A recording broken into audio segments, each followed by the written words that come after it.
Le Conteur Geek présente La malédiction d'Œdipe de Hélène Montarde. Chapitre 1. Une excellente idée. Seul dans son coin, Œdipe fixe le sol d'un air sombre. Autour de lui, les rires et les chants résonnent dans la grande salle où ses amis sont réunis. L'instant d'avant, il était parmi eux, à boire et à manger. À présent, il n'a plus aucune envie de les rejoindre. Hylas s'approche et lui lance une bourrade amicale. « Arrête, Œdipe, viens avec nous !» Comme Œdipe ne répond pas, Hylas insiste. « Tu ne vas pas croire ce que raconte Ténos. Il a bu et tu le connais. Dans ces cas-là, il est capable d'inventer n'importe quoi. » Un instant, Œdipe est tenté d'écouter Hylas. Ce serait si facile, oublier les mots que Ténos a claironnés et recommencer à festoyer comme si rien n'était arrivé. Il le sait après tout que Ténos est connu pour ses mauvaises plaisanteries. Mais celle-ci est trop grave et elle le touche de trop près. Hylas lui saisit le bras et l'entraîne. « Allez, viens !» Œdipe se dégage. « Je n'en ai plus envie », marmonne-t-il. Il n'ose pas ajouter la petite phrase qui empoisonne sa tête. Et si Ténos avait raison? Il rend sa bourrade à Hylas et annonce. « Je rentre. » Sa décision est prise. Seules 2 personnes peuvent le convaincre que Ténos a menti et il va les interroger. Il a toute confiance en elles. Il est certain qu'elles lui diront la vérité. Polybe, le roi de Corinthe, est furieux. « Ténos a dit quoi ?» rugit-il, le visage rouge de colère. Œdipe jette un regard à Mérope, sa mère. Elle garde les yeux baissés, attendant que son époux retrouve son calme. Hésite Œdipe. À cet instant précis, il songe qu'il aurait mieux fait d'écouter Hylas, d'oublier les paroles de Ténos et de continuer à faire la fête. À elle seule, la réaction de son père suffit à le rassurer. Mais il est trop tard. Et il poursuit à voix basse. Ténos m'a traité de... Enfin, il prétend... Il finit par se jeter à l'eau et lance d'une traite. Il a dit que je n'avais aucun droit sur le trône de Corinthe parce que je ne suis pas vraiment votre fils. Voilà. C'est lâché. Il a osé répéter la monstrueuse affirmation de Ténos. « Pas vraiment notre fils ?» éclate Polybe. « Que signifie ce « vraiment » ? On est fils de quelqu'un ou on ne l'est pas. Ce n'est pas plus compliqué que ça. Ta mère et moi t'affirmons que tu es complètement notre fils et que nous t'aimons tel quel, termine-t-il doucement. Œdipe pousse un soupir de soulagement. Il était sûr que son père prononcerait ces paroles. Mais il est quand même bien content de les entendre. Déjà, Polybe se dresse et déclare « Je vais aller trouver ce Ténos et lui apprendre ma façon de penser. » Œdipe l'interrompt précipitamment. « Non, père, je vais m'en occuper moi-même. Ne t'inquiète pas. » Plusieurs jours ont passé. Œdipe a tenu sa promesse et est allé dire à Ténos ce qu'il pensait de ses mensonges. Cela s'est terminé par une belle bagarre entre les 2 garçons. Depuis, ils ne se parlent plus. Œdipe est malheureux. Pas seulement parce qu'il est fâché avec Ténos, mais parce qu'un doute demeure tout au fond de lui. La nuit, il se réveille en sursaut. Dans ses rêves, d'étranges scènes de son enfance surgissent. Cette phrase, il ne serait pas vraiment le fils de Polybe et Mérope. Il l'a déjà entendue. Enfin, il croit. Mais dès qu'il ouvre les yeux, ses souvenirs s'évanouissent et il a beau essayer, il ne parvient pas à les rattraper. Il ne parvient pas non plus à se rendormir. Résultat, il est fatigué, de mauvaise humeur, et il perd même son bel appétit. Et puis, il n'a plus confiance en personne, même pas en Hylas, à qui il n'ose se confier. Un jour, Hylas l'interroge. « Tu penses encore à cette histoire avec Ténos ?» Œdipe prend son temps avant de répondre. « Je sais que Ténos a juste essayé de faire l'intéressant. J'ai pris une décision cependant. Je vais aller à Delphes, consulter la Pythie et... » Œdipe s'interrompt, étonné. Cette idée, il vient juste de la voir exactement à l'instant où il l'exprimait à voix haute. Et il est aussitôt certain qu'il s'agit d'une excellente idée. La Pythie est la grande prêtresse d'Apollon. Le dieu sait tout de ce qui s'est passé autrefois et il est aussi capable de prédire ce qui se produira dans l'avenir. Si on a un doute ou une question, on interroge la Pythie. Et Apollon répond par son intermédiaire.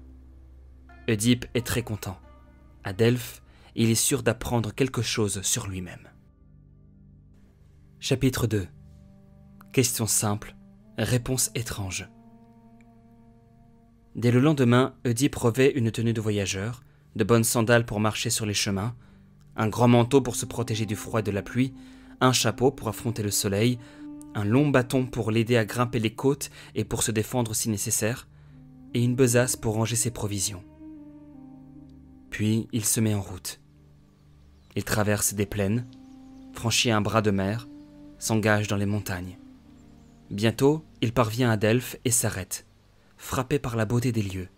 Le sanctuaire est installé au pied des hautes falaises rouges qui s'élancent droit vers le ciel.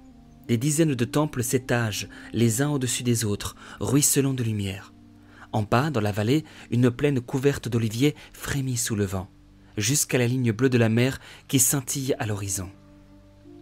Oedipe se mêle aux pèlerins qui viennent consulter l'oracle et gagne la porte ouverte dans l'épaisse muraille qui protège les lieux. À pas lents, il emprunte la voie sacrée qu'il gravit jusqu'au temple d'Apollon. Là, on lui explique comment il doit procéder pour consulter la Pythie. Le jour suivant, il suit à la lettre les instructions reçues. Se lever à l'aube, se purifier à la fontaine Castalie, payer la taxe, apporter une chèvre qui sera offerte en sacrifice à Apollon, et enfin entrer dans le temple. Ils sont 5 ce matin-là à descendre dans les profondeurs du temple par un escalier faiblement éclairé. La Pythie marche devant eux. Ils ne voient d'elle qu'une mince silhouette enveloppée de voile. Nul ne connaît son visage, ni le son de sa voix. Quand ils parviennent dans une salle au sol dallé, le prêtre qui les accompagne leur fait signe de s'arrêter et de prendre place sur des bancs de pierre adossés au mur. La Pythie ne se retourne pas. Elle traverse la salle et il la voit disparaître dans une autre pièce. Oedipe tend le cou pour tenter de voir ce qu'elle fait. Inutile. D'abord, il ne voit rien.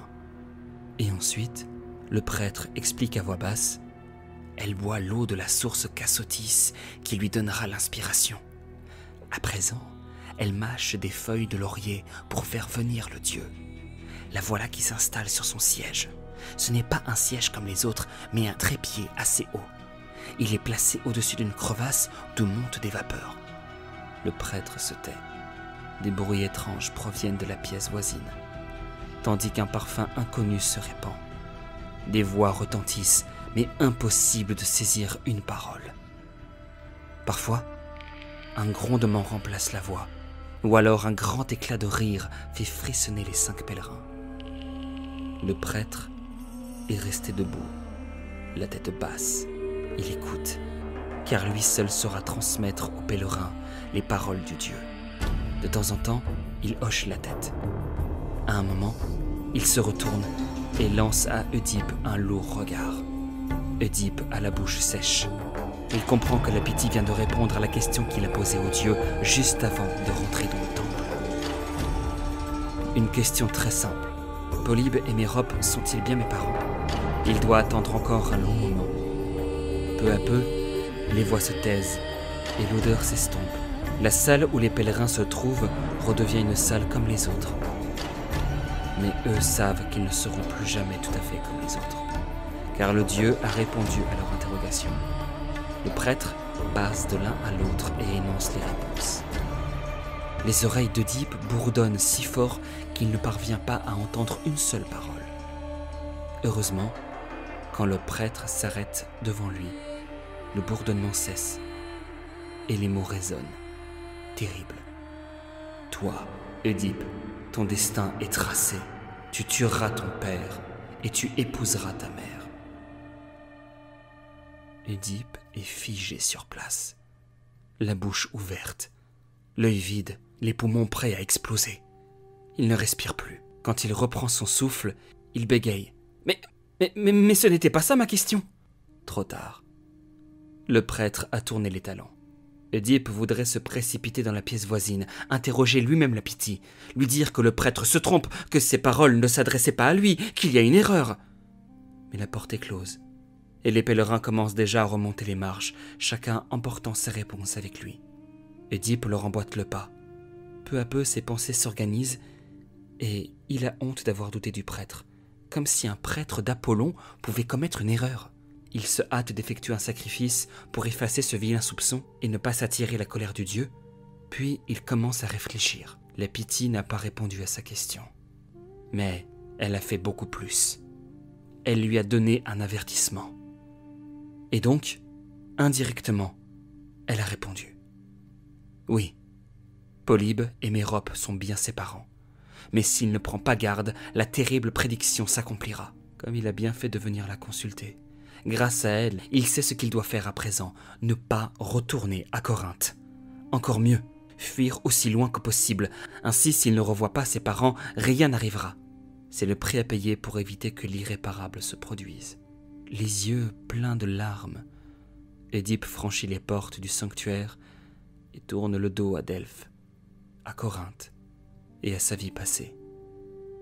Il marche à grands pas sur la route, sans se retourner, sans plus hésiter. Il se promet de ne jamais revenir à Corinthe du vivant de Polybe et Mérope.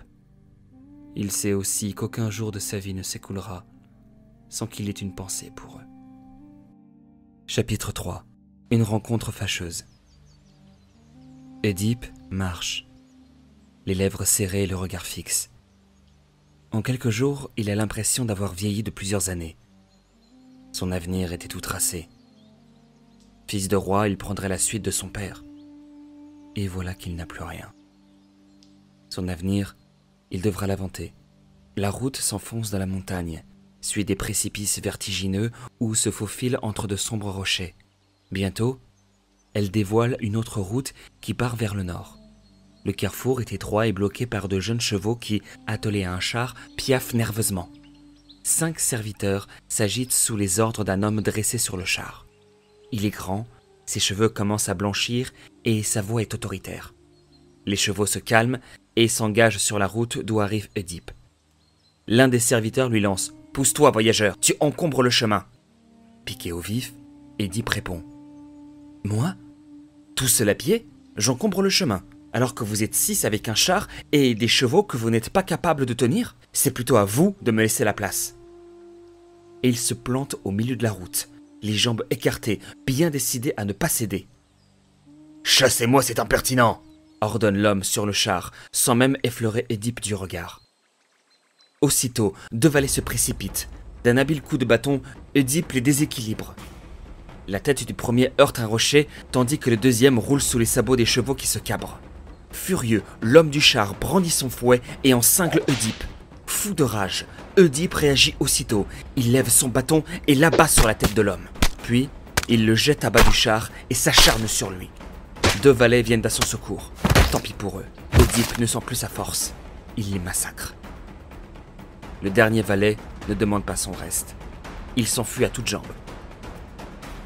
Édipe est seul, haletant avec 5 morts à ses pieds et les chevaux soudain calmés qui le regardent d'un air interrogateur. Il réajuste son manteau, ramasse son chapeau qui a roulé dans la poussière, ajuste fermement sa main sur son bâton et il repart, sans se retourner. Pendant des jours, Édipe chemine. Il explore les montagnes et longe des vallées. Il remonte vers la mer, puis revient vers l'intérieur des terres. Il découvre de nombreux paysages, beaucoup plus que durant toute son existence à Corinthe. Le paysage qu'il observe aujourd'hui est différent. Une ville s'allonge sur la hauteur qui domine la plaine. Derrière elle, des collines couvertes de forêts dessinent une douce courbe sur le ciel. « Ah, mais c'est paisible !» murmure Édipe. Une étrange émotion lui serre le cœur. Ce serait un bel endroit pour vivre, se dit-il. En tout cas, les gens de cette contrée doivent être accueillants. La route serpente dans la plaine avant de grimper vers la cité. Il l'emprunte et franchit enfin les portes. Il s'attendait à trouver des rues animées et pleines de rires et de chansons s'échappant des maisons. Il n'en est rien. Les passants qu'il croise le saluent, la mine basse, avant de se détourner. Édipe arrête l'un d'eux, un vieil homme qui avance doucement en s'appuyant sur sa canne. « Dis-moi, vieillard, quel est le nom de cette cité ?» demande-t-il. « Thèbes !» répond le vieil homme. « Que se passe-t-il ici? Vous avez l'air si triste, comme si un grand malheur avait frappé la ville. »« Notre roi, Laios, est mort, assassiné sur les chemins par une troupe de bandits venus d'un pays voisin.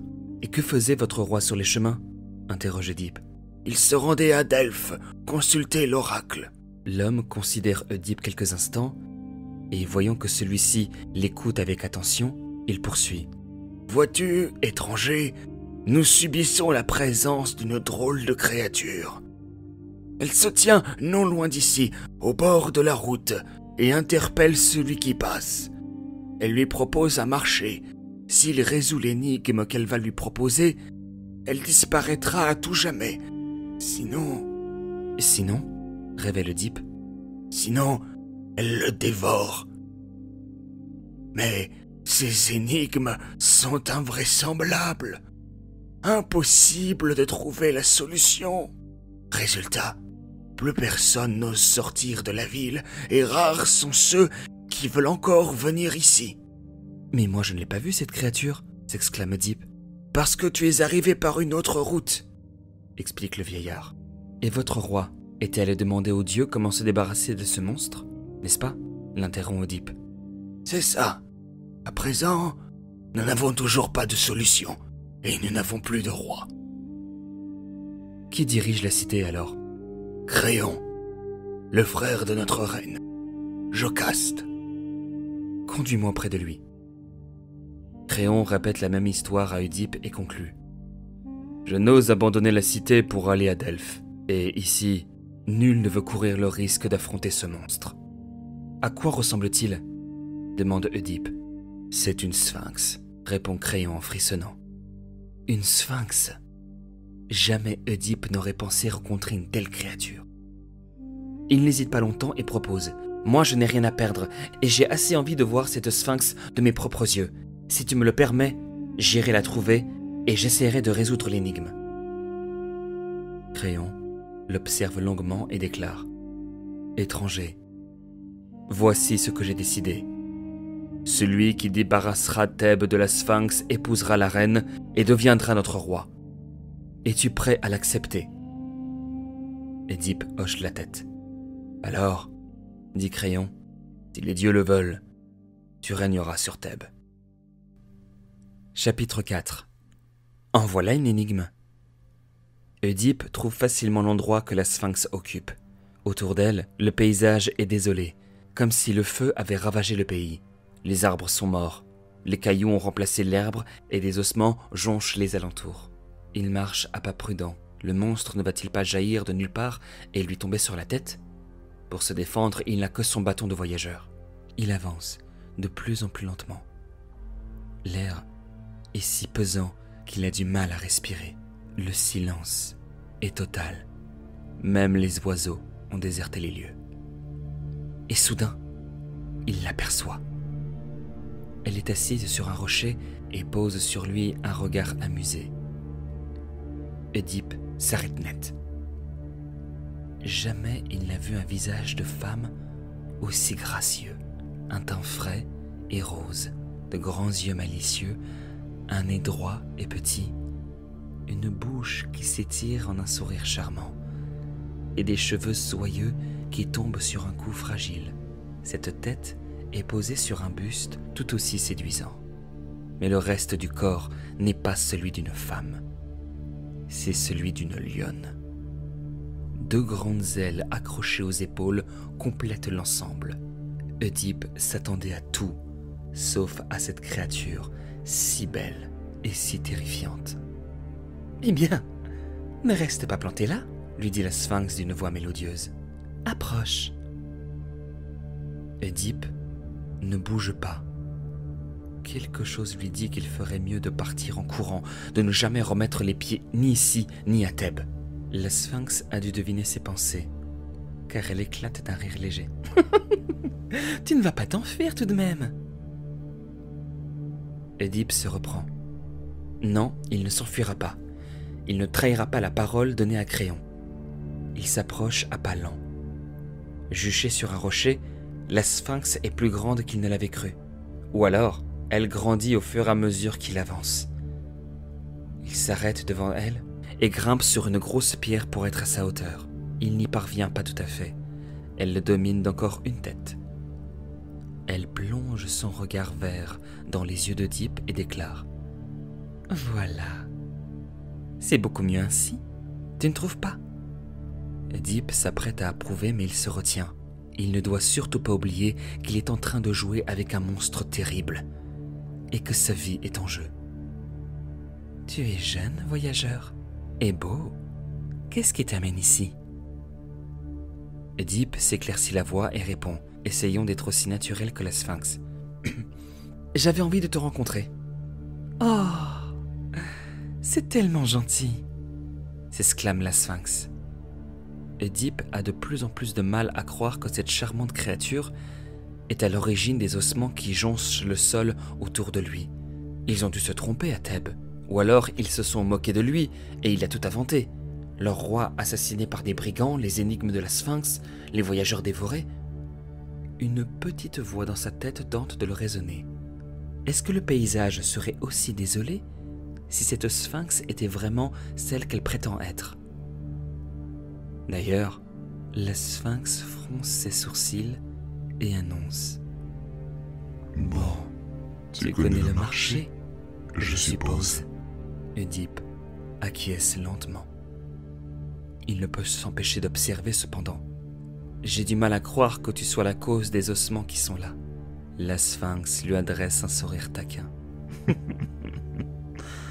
Que veux-tu? C'est mon côté lionne. On ne se refait pas. Tout de même, essaye Oedipe. Dévorer les passants sous prétexte qu'ils ne savent pas résoudre tes énigmes, n'est-ce pas un peu exagéré? Je te rappelle que si tu réponds, c'est moi qui disparais, réplique la Sphinx d'un ton sec. Le marché est honnête, non? Si on veut, marmonne Oedipe. Bien. À présent, écoute et sois attentif. Oedipe se raidit. La voix de la Sphinx est devenue étrangement dure. Pourtant, c'est avec une grande douceur qu'elle reprend.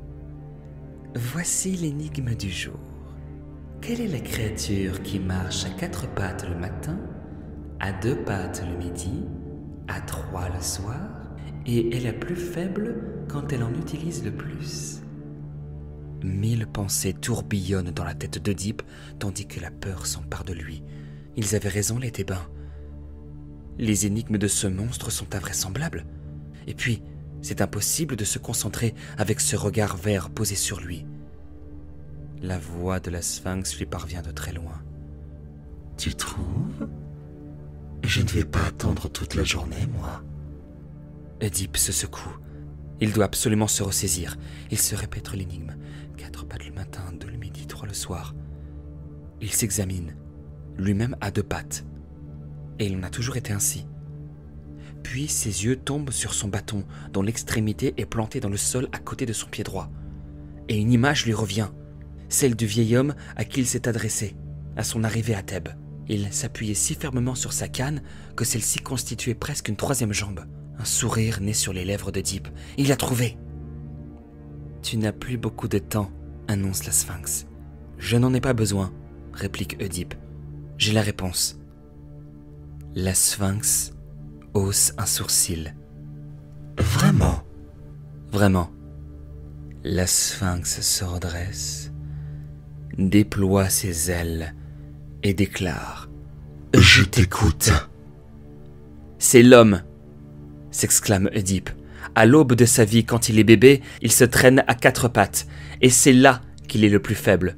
Au milieu de sa vie, quand il est en pleine forme, il avance sur 2 jambes, et au soir de son existence, quand le poids des ans l'a affaibli, il s'appuie sur un bâton. Voilà sa 3e jambe. Alors, tout va très vite. La Sphinx pousse un hurlement terrible tandis que ses ailes battent l'air désespérément.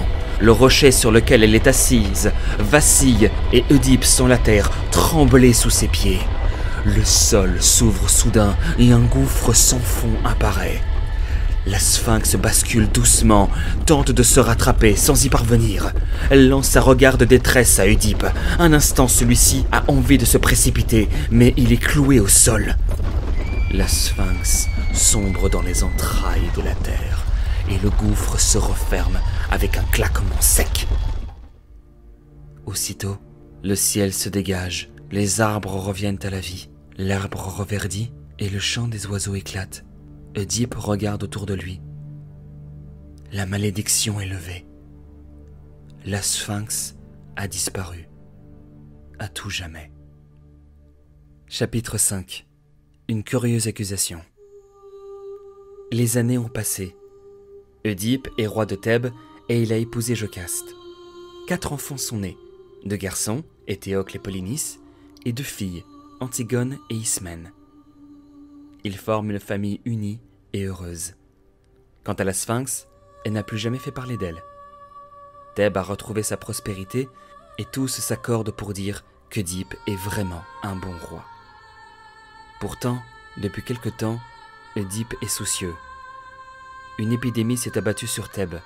Elle touche les plantes qui pourrissent dans le sol, les bœufs que l'on retrouve morts dans les prés, et pire encore, les femmes et les enfants qui, dès qu'ils sont frappés par la maladie, meurent en quelques jours. Des devins ont été consultés et des sacrifices offerts aux dieux, en vain. Le fléau ne recule pas. Oedipe a envoyé Créon à Delphes pour consulter l'oracle et savoir ce qu'il convient de faire. Quand son retour est annoncé, il part à sa rencontre, tellement il a hâte de connaître la réponse du dieu. En le voyant venir vers lui d'un bon pas, il pousse un soupir de soulagement. Créon a le sourire aux lèvres. « Alors ?» réplique Créon. « Un crime est resté impuni. Voilà la cause de cette épidémie. Si nous voulons qu'elle cesse, nous devons trouver les meurtriers et les juger. »« Un crime ? Quel crime ?» s'étonne Oedipe. « Il me semble avoir toujours rendu la justice de façon équitable et... » « C'était avant ton arrivée, » l'interrompt Créon. « Il s'agit des meurtriers de Laios, notre ancien roi. »« Mais où sont-ils » s'exclame Oedipe. « Le dieu a dit, sur votre territoire. »« Alors, il suffit de chercher, » conclut Oedipe. « Laios a été tué en dehors de la cité, n'est-ce pas ?»« Oui. » « En allant consulter l'oracle à Delphes, » rappelle Créon. « Ah oui, c'est vrai. À l'époque, on a parlé de brigands. Mais n'y a-t-il eu aucun témoin ?»« Un seul. Un de ses valets en a rééchappé, et c'est par lui qu'on a su pour les brigands. »« Qu'on retrouve ce valet. Je veux l'interroger. Et il se souviendra peut-être d'un détail qui nous mettra sur la piste. » Oedipe s'adresse alors aux Thébains qui se sont rassemblés à l'arrivée de Créon. « Écoutez bien. Faites savoir autour de vous que si le coupable se dénonce, je le laisserai quitter le pays sain et sauf. Mais s'il ne se dénonce pas et que nous le découvrons, il sera banni. Nul ici n'aura plus le droit de lui parler, ni même de l'associer à ses prières. Il mourra en solitaire. » Oedipe se détourne et s'apprête à rentrer au palais. Il s'arrête cependant et demande « Ah, et qu'on fasse venir le devin Tirésias. Il a le don de voir ce que voient les dieux et il vit à Thèbes depuis longtemps. Peut-être pourra-t-il nous dire quelque chose. » Faire venir Tirésias n'était peut-être pas une bonne idée. C'est ce qu'est en train de se dire Oedipe en observant le vieillard aveugle. Tirésias est debout au milieu de la pièce et il se plaint. « Je suis bien vieux pour être amené ici. Laisse-moi rentrer chez moi. Ce sera mieux pour tout le monde. » « Que veux-tu dire, mieux pour tout le monde ?» s'étrangle Oedipe. « Tu ne vois pas que Thèbes est en train de mourir ? Il ne s'agit ici ni de toi, ni de moi. »« Si, justement, » murmure Tirésias. « Qu'est-ce que tu dis ? Parle plus fort !» ordonne Oedipe. « Si, justement !» crie Tirésias. Oedipe interroge, perplexe. « Si quoi ? » « Il s'agit de toi, » dit Tirésias. « Mais non !» s'exclame Oedipe. « Tu n'as rien compris. Nous parlons de Laios, le roi précédent. »« Et de toi !» s'obstine Tirésias. Il se tait un instant avant de déclarer. « Tu es le meurtrier que tu cherches. » Un grand silence s'installe dans la pièce. « Il est fou, » se dit Oedipe, ou trop vieux. Puis la colère s'empare de lui. « Comment oses-tu m'accuser, moi ?» Il s'interrompt, frappé par un terrible soupçon, et interpelle le devin d'une voix dure. « C'est une invention de Créon, n'est-ce pas ? C'est un coup monté. C'est lui qui t'a soufflé cette accusation ? Il veut me voir disparaître, il veut ma place, mais pourquoi ? Et comment, toi, qui es un si bon devin, tu peux t'associer à cette crapule ? Que t'a-t-il promis ?» Tirésias hausse les épaules. « Et c'est moi qui suis aveugle. soupire-t-il. Oedipe, tu as peut-être les yeux ouverts, mais tu n'y vois rien. Il tourne les talons et s'en va dignement, une main posée sur l'épaule de l'enfant qui le guide. « C'est ça! Va-t'en, vieux fou !» crie Oedipe dans son dos. Tirésias est à peine dehors que Créon surgit. Il est furieux. Il se plante devant Oedipe et rugit. « Comment peux-tu prétendre que j'ai poussé Tirésias à te mentir, à t'accuser ?»« Ce n'est pas vrai peut-être ?» réplique Oedipe glacial. « Mais bien sûr que non !»« Écoute-moi, Créon. Cela fait des années que Laios a été tué. Lorsque cela s'est passé, Tirésias était déjà ici. Oui, mais quel rapport? À l'époque, a-t-il mentionné mon nom? Non, mais alors pourquoi, aujourd'hui, n'a-t-il que mon nom à la bouche? Il a bien fallu que quelqu'un le lui souffle, non? Attends, dit Créon en levant la main. Je t'arrête. Je suis le frère de la reine, n'est-ce pas? Ça, au moins, c'est vrai, se moque Oedipe. Et cette situation me convient très bien, poursuit Créon. Tu es un bon roi et je vis heureux à tes côtés. Tout le monde me respecte et me salue, cela me suffit. Je ne veux pas ta place. Je ne veux pas de tes soucis. J'ai toujours été pour toi un ami fidèle et je veux le rester. Sûrement pas. Comment pourrais-je avoir confiance en toi à présent? Je veux que tu quittes Thèbes immédiatement. Allez-vous cesser cette dispute? Intervient Jocaste. Elle vient d'entrer dans la pièce et a entendu les derniers échanges. Elle se tourne vers Oedipe. Tu ne vas pas bannir mon frère sur un coup de colère. Devant son épouse, Oedipe se calme. Il maugrait. Qu'il sorte d'ici, en tout cas. Nous verrons plus tard. Chapitre 6. Un doute terrible. Jocaste pose une main apaisante sur l'épaule d'Oedipe. Qui a pu te mettre dans la tête l'idée que mon frère cherchait à te trahir? Interroge-t-elle. C'est ce devin, grogne Oedipe. Ah, les devins, s'exclame Jocaste. Parlons-en. Sais-tu ce qu'on avait prédit à Laios? Que le fils qui naîtrait de notre union assassinerait son père. Or, Laios a été tué par des bandits à un croisement de route.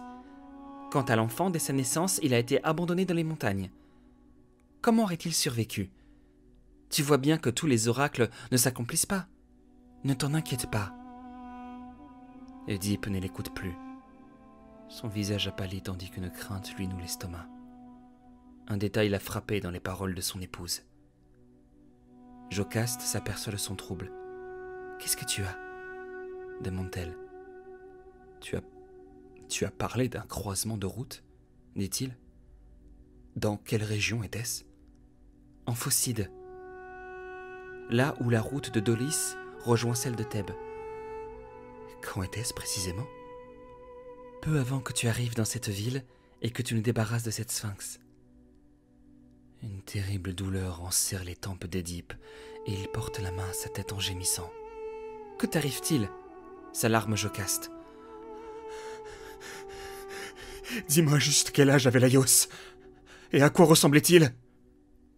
Eh bien, il était dans la force de l'âge, grand, ses cheveux commençaient à blanchir. Elle examine Oedipe quelques instants et conclut. Pas très différent de toi aujourd'hui finalement. Allait-il à pied? Combien de valets l'accompagnaient? Il était sur un char. Je me souviens des chevaux qu'il avait fait atteler. Ils étaient jeunes et fougueux et pas encore habitués à ce travail. 5 valets l'accompagnaient. Un long silence s'installe. Oedipe s'est assis, les épaules voûtées, le visage dans ses mains. Quand il redresse enfin la tête, Jocaste le reconnaît à peine tellement il est pâle. « J'ai accusé ton frère à tort, dit-il d'une voix rauque. Il est innocent. Tirésias avait raison. C'est moi, le meurtrier de Laios. Et je ne le savais pas. »« C'est impossible, murmure Jocaste. »« Oh si, tout correspond. Le croisement de route, le char, les chevaux, le nombre de personnes qui accompagnaient cet homme. » Oedipe se tait. Il a raconté son histoire à Jocaste, et tous les deux pensent la même chose. Il est certainement celui que l'oracle a ordonné de trouver. Et non seulement Oedipe est le meurtrier de Laios, mais en plus il a pris sa place en épousant Jocaste. Enfin, Oedipe brise le silence. Si c'est moi le coupable, je dois appliquer à moi-même ce que j'ai annoncé aux Thébains et quitter cette ville sans espoir de retour. Ne prends pas cette décision hâtive, s'exclame Jocaste. Rien n'est sûr. Le valet qui a assisté à la scène a toujours dit que c'était une troupe de brigands qui les a attaqués. Tu te trompes sans doute. Oedipe se reprend. Tu as raison, dit-il d'une voix ferme. Je veux voir ce valet. S'il confirme sa version, je suis innocent. Créon l'a envoyé chercher, réplique Jocaste. Il est berger à présent, et il va confirmer ce qu'il a déclaré à l'époque, j'en suis certaine, ajoute-t-elle. Quoi qu'il en soit, n'accorde pas tant d'importance aux paroles de la Pythie. Je te l'ai dit, il avait été prédit que Laios serait tué par son fils. Chapitre 7. L'oracle. Sur la route, un messager se hâte. Il arrive de Corinthe et il a une nouvelle d'importance pour le roi de Thèbes. Quand il aperçoit les remparts de la ville, il pousse un grand soupir. Il va pouvoir se reposer. Et il en a bien besoin, car il ne s'est guère arrêté depuis son voyage. Mais auparavant, il doit accomplir sa mission. Pas question de faire attendre le roi. Il prend juste le temps d'avaler une coupe d'eau fraîche qu'on lui offre à l'entrée du palais, avant de se présenter devant Oedipe et Jocaste. Encore essoufflé, il salue le roi et la reine. Puis il prend une grande inspiration et il dit d'une voix solennelle « Je suis envoyé par les habitants de Corinthe. Ils veulent faire de toi le roi de leur cité. » Oedipe est trop surpris qu'il ne trouve rien à répondre. C'est Jocaste qui comprend. « Cela signifie, dit-elle, que le vieux roi Polybe est mort, n'est-ce pas ?»« C'est cela, confirme le messager. Et les Corinthiens réclament le retour de son fils. »« De quoi est-il mort ?» demande Oedipe d'un ton brusque. « De vieillesse. » Oedipe sent un immense soulagement l'envahir. Quant à Jocaste, elle lance joyeusement. « Tu vois, je te l'avais dit. Les oracles ne s'accomplissent pas forcément.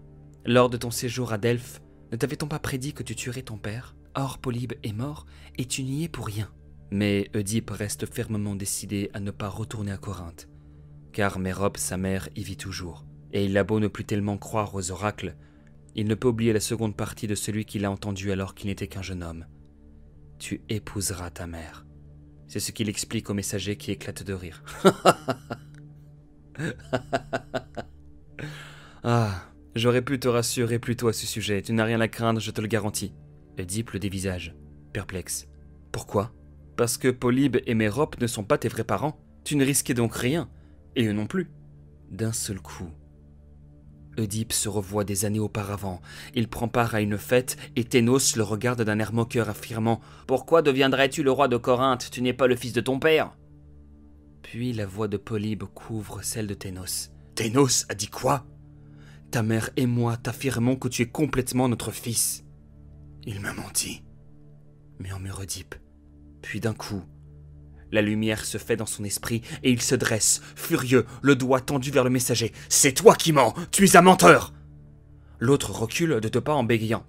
« Mais non, bien sûr que non! Quelle preuve as-tu ?»« Je n'ai pas d'autre preuve. Mais c'est moi-même qui t'ai remis entre les mains de Polybe. Tu n'avais que quelques jours, et j'étais un tout jeune homme. » Oedipe lui fait signe de poursuivre. « J'étais berger à l'époque. Je gardais mes troupeaux dans les gorges du mont Cithéron, et parfois, je croisais des bergers qui venaient de l'autre côté de la montagne. Un jour, le messager a un sourire ému. Il reprend, et sa voix tremble à cette évocation. Un jour, j'ai rencontré un garçon qui avait le même âge que toi. Il avait l'air bien embêté. Il tenait un paquet dans ses mains. Au début, je n'ai pas compris de quoi il s'agissait. Puis un cri s'est élevé. Un bébé. Ce jeune berger avait un bébé dans les bras. Il m'a expliqué qu'il l'avait trouvé plus haut dans les montagnes, à l'abri d'un rocher. Il ne devait pas y être depuis longtemps puisqu'il était toujours vivant. Il n'avait pas eu le cœur de l'abandonner, mais il ne savait pas quoi en faire. Le messager fait une pause avant de continuer doucement. Ce bébé, c'était toi, Oedipe. Je savais que Polybe et Mérope souhaitaient désespérément un enfant, alors je t'ai pris. J'ai dit au berger que je m'occuperais de toi et je t'ai apporté au palais. Ils t'ont tout de suite aimé comme si tu étais leur propre fils. Qu'est-ce qui me prouve que ton histoire est vraie? Interroge Oedipe. Le messager est bien embarrassé.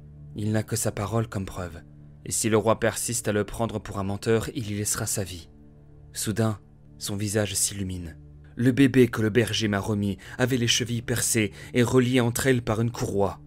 Tu es bien placé pour savoir que malgré les soins de Mérope, tu as gardé des traces de ces blessures. Ne t'arrive-t-il pas de boiter lorsque tu es fatigué ?» Un profond silence s'ensuit. Oedipe sait à présent que l'homme ne ment pas. « Ce berger qui t'a donné le bébé, tu l'as revu ?» demande-t-il d'une voix enrouée. « Non, » répond le messager. « Tu sais d'où il venait ?»« De Thèbes. Il était au service de Laios. »« Tu le reconnaîtrais ?»« Je crois. Les années ont passé, mais cette scène est restée gravée dans ma mémoire avec une telle force que... » Le messager s'interrompt, les yeux agrandis de surprise.